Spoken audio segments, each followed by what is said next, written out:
मन बरी करता हो मोरा लोड पिचकारी फरता हो रंग डाले के मन बरी करता हो मोरा लोड पिचकारी फरता हो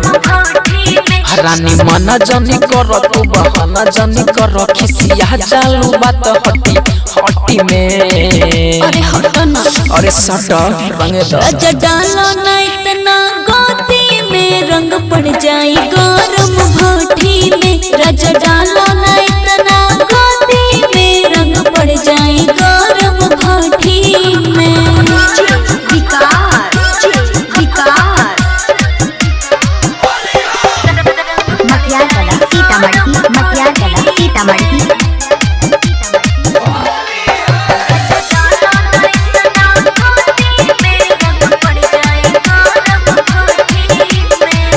होली का दिन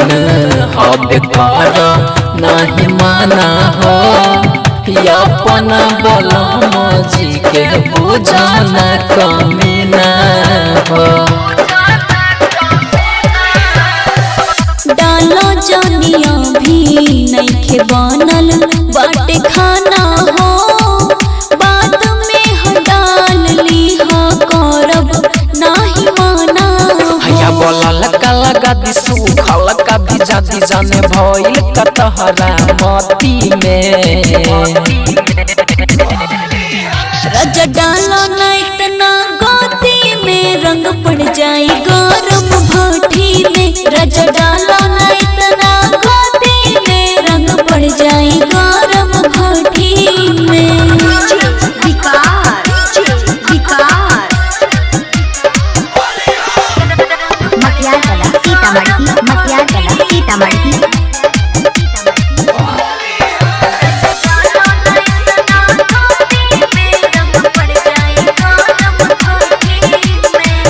होली बाटे तब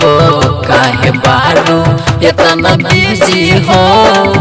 जल्दी डाला वाला ना तो आ जाई तोरा दीदी हो रतन रंगीला जुगेस खालो पहले पुआ हो देखी देखी हमरा काहे इतना हरबराला चटल बाटे ई सवानी हो जाही पानी पानी दर्द हो के ना देबो एको राती में